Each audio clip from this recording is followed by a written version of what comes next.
Maone ntine chake nde nkhani ya lero ikutitengera ku dziko la Rwanda. Ku Rwanda sitinapiteko akakakhala koyamba tiye tagwirani chakumwa tenticheze. Akuti Rwanda imatchedwa land of 1,000 hills.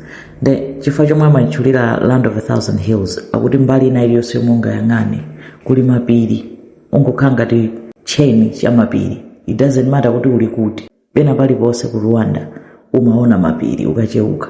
Komanso akuti mu Africa yonse capital city ya Rwanda ku Kigali ndi malo amene ali cleanest place mu Africa. Capital city ndi Kigali ya ku Rwanda. Of course Rwanda ili nima histories ena otitiza kambaso nthawi ina, koma iyi ni nkhani ya bambo wina dzina lake Denis Kazungu. Denis Kazungu anabadwa mu chaka cha 1989. Amakhala ku Kigali ku capital city ko mu dera lotchedwa Gashikiri. Ne adamaphunzitsa English eti. Ne amakhala pa nyumba ya rent. Ne mene akukhala pa nyumba ya rent muja mu 2023 mzimayi wina anapeza kuti anathawa ku nyumba kwake. Anapita kanena ku polisi kunena kuti Denis wampanga chipongwe, wamugwiririra komanso wambera. Ndi apolisi anafufuza ata anapeza kuti panalibe umboni ndi anayisiya nkhanicha. Koma sipanatenge nthawi mzimayi winanso anathawa ku nyumba kuja. Azimayi ake anali mahule ochoka pa bala. Mzimayi anapita ku polisi kunena kuti Denis wandichita chipongwe, wandibera komanso amafuna ndipha. Ndi nkhani pakana ina apita kwa munthu wina mkulu wa zandale muderamo, koma munthu chananena kuti za mahule izi nkhani zitayeni zopanda ntchito. Nkhani chadi inatayidwa. Denis anabwerera panalibe mulandu. Akukhala ku nyumba ati landlord anazatopa naye chifukwa chonena kuti samalipira rent. Atakhala miyezi 7 asanalipire. Ndi landlord ananena kuti iwe Denis ndikuthamangisa choka nyumba mutatopa nawo.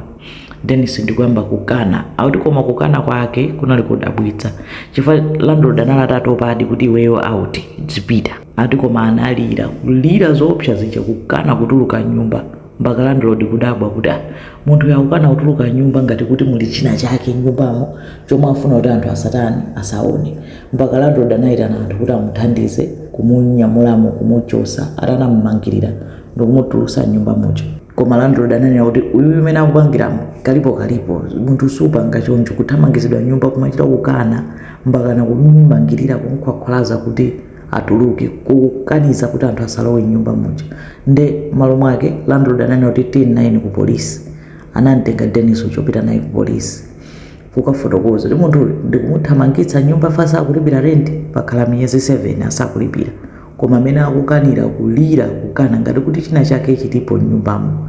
Ndiye zikundidabwitsa ndikufuna inuyo apolisi mukachite check kuti nyumba muli chani chomwe iye afuna kuti anthu asatani asaone.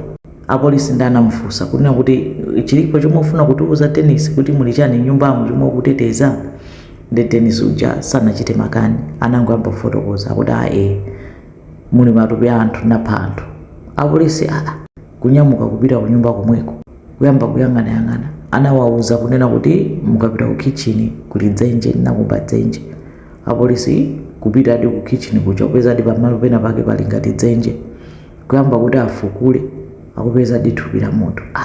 Mzimayi kenako akuona pansipo pakhangalenso pali thupi linaso kuchotsa pansiso pali thupi lina mpaka matupi 13 kupitiriza mpaka na matupi 14. Azimayi 12 azibambo awiri. Ndi chinachi nkhani choopsa kwambiri mu 2023 ku Rwanda kunena kuti akuti kuli serial killer Denis Kazungu. Nkuyamba nokumpanga question kuti anthuwa umapha chachitika njani. Azimayi onsewo anali mahule oti amakatenga pa bala.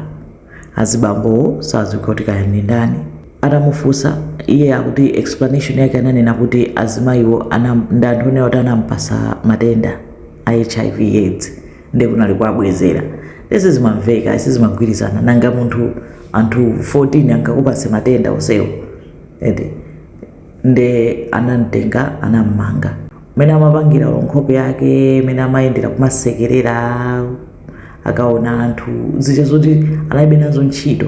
Koma inali nkhani yoopsa kwambiri kunena kuti inakambidwa kwambiri worldwide mu 2023 ya Dennis Kazungu. Anamuzenga milandu, anavomera chilichonse, sanavute, sanakane, kapena kuti amangofotokoza zonse bwinobwino kuti ayi nachita anthu chipongwe ndimachita nkhanza nsana waphe kenako basi ndi apha nkuwakwirira ku kitchen mudzenje palibe amene amabwera mu nyumba kwanga. Azimayi awiri aja anathawa aja zinali zoona, kunali kunena kuti amafuna kuwaphaso kuti nawo sawaponye mdzenjemo, koma ife kuti palibe amene anawakhulupirira. Akanakhala kuti anawakhulupirira pompo bwezi zitadziwika msanga, mwina anthu ena bwezi atapulumuka nawo ede, koma sizidziwika kuti chifukwa chomwe sanawakhulupirire ndi chani. Koma Dennis anapangidwa sentence to life in prison. Atapangidwa anampasa 30 days kuti akhuzopanga apilu ngati akuona kuti chigamulo cholakwika, ndi anapangada apilu. Anafunsa kuti chigamulo cholakwika chifukwa chani, akuti nthawiyo yachuluka kwambiri, akanamuganizira chifukwa choti sanachite makani, anangovomera, sanawatsutse, sanatani, anangowapasa umboni wonse nkufotokoza zonse zomwe anapanga, ndi akuyenera kutuluka mprison msanga usati akhale mundayitali.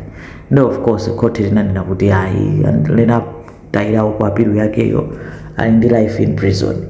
Imeneyo ndi nkhani ya serial killer wa ku Rwanda. Zikomo kwambiri.